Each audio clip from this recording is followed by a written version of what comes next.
Gandhi Sarovar Musi beautification కోసం తమ నివాసాలను ఎందుకు వదులుకోవాలని ప్రశ్నించారు మూసీ బాధితులు. ప్రాపర్టీ ట్యాక్స్లు కడుతున్న మమ్మల్ని ఇల్లు ఎలా ఖాళీ చేయమని అడుగుతారని నిలదీశారు. రాజేంద్రనగర్ 19వ సర్కిల్ మున్సిపల్ ఆఫీసులో మూసీ సుందరీకరణ భూసేకరణ కోసం ప్రజాభిప్రాయ సేకరణ నిర్వహించారు. హైదరాబాద్ రాజేంద్రనగర్ ఆర్టీఓతో తమ గోడు వెళ్లబోసుకున్నారు బాధితులు. ఇక పూర్తి సమాచారం మా ప్రతినిధి కిరణ్ అందిస్తారు. సరోవర్ ప్రాజెక్టుపై భిన్న అభిప్రాయాలు వ్యక్తమవుతున్నాయి. రాష్ట్ర ప్రభుత్వం ఒక రీతిగా ప్రవర్తిస్తే ఇటు మూసీ బాధితులు కూడా ఆవేదన వ్యక్తం చేస్తున్నారు. ఈ రోజు రాజేంద్ర నగర్ సర్కిల్ 19 మున్సిపల్ కార్యాలయంలో అభిప్రాయ సేకరణ ఆర్డీఓ సమక్షంలో చేపట్టినటువంటి నేపథ్యంలో అది కూడా రసాభాసగా మారినటువంటి నేపథ్యం కనిపిస్తుంది. ముఖ్యంగా మూసీ బాధితులంతా కూడా పూర్తి స్థాయిలో ఈ ప్రాజెక్టును వ్యతిరేకిస్తున్నారు.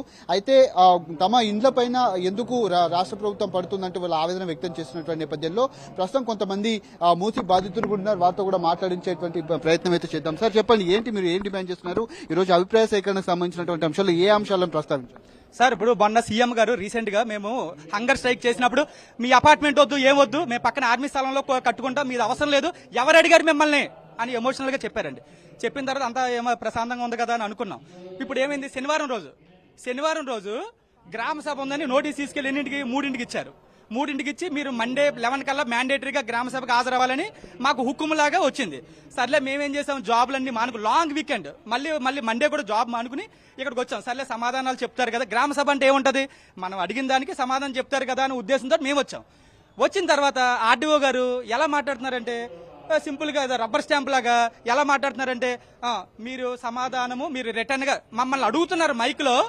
మేమంతా అడిగేసరికి మీరు రిటర్న్ గా ఇవ్వండి, ఆన్సర్ చేస్తాం. మేము ఆల్రెడీ నెల ముందు 500 అబ్జెక్షన్స్ ఇచ్చాం. దానికి ఇప్పుడు వరకు మాకు రిటర్న్ గా ఎక్కడ ఏమీ రాలేదు మాకు. మేము అందుకే ఏం చేస్తామంటే మేము తెలివితేటలకు ఏం చేస్తాం మాకు తెలిసే మేము అబ్జెక్షన్స్ అన్ని కూడా మేము క్యారీ చేసుకున్నాం. మేము క్యారీ చేసుకుని మాకు ఏ పాయింట్స్ అన్ని మొత్తం ఇంచుమించు ఒక 20 పాయింట్స్ మెన్షన్ చేసి మాకు ఎన్నిటి మీద క్లారిటీ కావాలని చెప్పేసి మేము ఇక్కడ ఒక కాపీ ఇచ్చి ఒక కాపీ మీద సిగ్నేచర్ తీసుకుని మేము ఎక్కడ లీగల్ గా ఎక్కడికి వెళ్లాలో మేము అక్కడికి వెళ్తాం. ఇది మాకు చాలా మానసిక ఇబ్బంది అండి. ఇది ఎంత టార్చర్ అంటే అంత టార్చర్. ముందు మాకు క్లారిటీ లేదు ఫస్ట్ ఆఫ్ ఆల్ ఏంటన్నది, అది మెయిన్. అంటే ఏంటి సార్, మీకు ఒక రకంగా చెప్తా ఉన్నారు, రాష్ట్ర ప్రభుత్వం మరొకలాగా ప్రవర్తిస్తుంది. ఇక్కడ ఆర్డీఓ చూస్తేనేమో ఏదో ఇష్టానుసారంగా మాట్లాడి మీ అభిప్రాయాల సేకరణ తీసుకోకుండా మళ్ళీ రిటర్న్ కంప్లైంట్లు ఇవ్వాలంటే ఏదో మొక్కుబడిగానే సాగుతున్నట్టుగా కనిపిస్తుంది. దాన్ని మాత్రం మీరు ఖచ్చితంగా వ్యతిరేకిస్తున్నారు. దీని ఎట్లా? నేను కంపల్సరీ నేను ఆర్డీఓ అదే అడిగానండి. నాకు కోపం, ఎమోషనల్ గానే అడిగాను ఆర్డీఓ గారిని. మీరు గ్రామ సభ పెట్టి మీరు రిటర్న్ గా ఇవ్వండి అంటే ఏంటి, దాని అర్థం ఏంటి? మరి గ్రామ సభ ఎందుకు? మళ్ళీ గ్రామ సభ అంటే మీకు ఆన్సర్స్ ఉంటేనే మీరు గ్రామ సభ పెట్టాలి. అంటే మీ దగ్గర ఆన్సర్స్ లేవు. బట్ సీఎం గారి దగ్గర ఉన్న ఆన్సర్స్ మీ దగ్గర లేవు. మీరు యాజ్ ఐఏఎస్ ఆఫీసర్ కానీ ఐపీఎస్ ఆఫీసర్ కానీ మీ దగ్గర ఒక క్లారిటీ లేనప్పుడు మమ్మల్ని ఎందుకు ఇబ్బంది పెడతాం? మాకు ఇవాళ ఆఫీస్ మానుకుని వచ్చాం మేము. అది మేము అడిగేది. ఆర్డీఓ గారు నెక్స్ట్ టైం ఇలాంటి గ్రామ సభ పెట్టినప్పుడు ఫస్ట్ మీరు క్లారిటీ తీసుకుని మీరు మీ దగ్గర ఆన్సర్ షీట్ తయారు చేసుకుని అప్పుడు రండి. అంతేగాని ప్రింటెడ్ రిటర్న్ చేస్తాం. మేము ఆల్రెడీ ఇచ్చాం, నెల ముందు ఇచ్చాం. ఇప్పటి వరకు మాకు రిటర్న్ గా ఏమి ఇవ్వలేదు. ఆయన మమ్మల్ని ఇబ్బంది పెడుతున్నారు. అది మీరేం వ్యతిరేకించారు సార్? ఈ ప్రాజెక్టుకు సంబంధించినటువంటి అంశాల్లో ఏ అంశాలను ప్రస్తావించారు ఆర్డీఓ గారు ముంగట?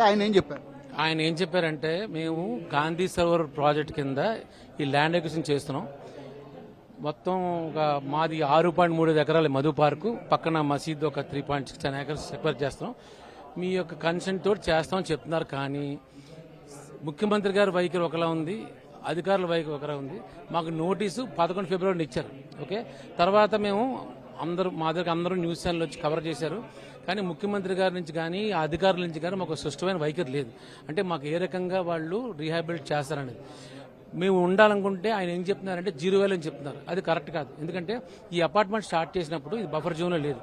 మా బిల్డరు మొత్తం మున్సిపల్ గవర్నమెంట్ నుంచి ఆ పర్మిషన్ తెచ్చుకుని కట్టారు. అన్ని అపార్ట్మెంట్కి బ్యాంక్ లోన్స్ వచ్చినాయి. బ్యాంక్ లోన్స్ వచ్చిన తర్వాతే మేము కట్టుకున్నాం. అందరి లోన్లు ఉన్నాయి. ఇక్కడ రిటైర్డ్ మిలిటరీ పీపుల్ ఉన్నారు, పెద్దవాళ్ళు ఉన్నారు, చిన్నపిల్లలు ఉన్నారు. మొత్తం 425 ఫ్యామిలీస్ అపార్ట్మెంట్స్ ప్లస్ 2,000 మంది పీపుల్ ఉంటున్నాం. సో రీహాబిలిటేట్ చేయాలంటే ఒక పద్ధతి కరెక్ట్గా ముఖ్యమంత్రి గారు ఫాలో అవ్వాలి. మా యొక్క వినతి ఏంటంటే మీరు ఏం చేసినా పద్ధతిగా క్లారిటీగా చేయాలి. 2 నెలల తర్వాత నిన్న గ్రామ నోటీస్ కూడా 5 days మంది మాకు ఇవ్వకుండా నిన్న ఇచ్చారు. ఇవాళ రమ్మన్నారు. మేము అందరం సెలబ్రేట్కి వచ్చాం. ఇప్పుడు కూడా వైఖరి క్లారిటీ లేదు ఆయన దగ్గర నుంచి. అది మేము చెప్పదలుచుకున్నాం. గవర్నమెంట్ కొంచెం ఏదైనా మీటింగ్ పెట్టే ముందు క్లారిటీగా ఒక విషయాన్ని అందరికీ చెప్పాలని మేము కోరుకుంటున్నాం. రైట్, ఇది వారు చెప్తున్నటువంటి పరిస్థితి కనబడుతుంది. ఇంకా ఆ అభిప్రాయ సేకరణ కొనసాగుతున్నటువంటి నేపథ్యంలో ఇంకా రసాభాసగా మారినటువంటి సందర్భం మనకు కనిపిస్తుంది. ఎందుకంటే రాష్ట్ర ప్రభుత్వం ఇష్టానుసారంగా రోజుకొక రీతిన మాట్లాడుతూ వాళ్ళకందరికీ ఏదో రకమైనటువంటి గందరగోళానికి సృష్టిస్తుంది. ఇటు మున్సిపల్ కార్యాలయంలో జరుగుతున్నటువంటి ఆ అభిప్రాయ సేకరణకు సంబంధించినటువంటి అంశంలో తమను ఆఫీసులు వదిలేసి ఇక్కడికి రమ్మని చెప్పారు. కానీ ఇక్కడికి వచ్చిన తర్వాత వాళ్ళందరికీ సంబంధించినటువంటి అంశంలో కూడా వీటన్నిటినీ కూడా పూర్తి స్థాయిలో ఎక్కడికక్కడ అభిప్రాయ సేకరణకు సంబంధించినటువంటి కంప్లైంట్లు మాత్రం ఇవ్వాలంటూ చెప్పడంతో మరొకసారి ఆగ్రహం వ్యక్తం చేశారు. ఖచ్చితంగా ఈ నేపథ్యంలోనే పూర్తి స్థాయిలో ప్రాథమిక నోటిఫికేషన్ ఇచ్చి వీటన్నిటిని తీసుకునేటువంటి ప్రయత్నం చేస్తున్నారు. ఖచ్చితంగా మేము ఇప్పటికే 500 కంప్లైంట్స్ అబ్జెక్షన్తో కూడినటువంటి కంప్లైంట్స్ ఇచ్చాము. కానీ ఇప్పుడు ఈ అభిప్రాయ సేకరణకు సంబంధించినటువంటి అంశంలో కూడా ఎక్కడికక్కడ తమ ఇండ్లను తీసుకుంటే మాత్రం వదిలిపెట్టే ప్రసక్తి లేదంటూ కూడా చెప్తున్నటువంటి సందర్భం అయితే మనకు కనిపిస్తుంది. కాసేపటి క్రితం చాలా మంది ఉన్నారు, కానీ వాళ్ళంతా కూడా ఆవేదన వ్యక్తం చేసినటువంటి నేపథ్యంలో కంప్లైంట్ చేసినటువంటి సందర్భం మనకు కనిపిస్తుంది.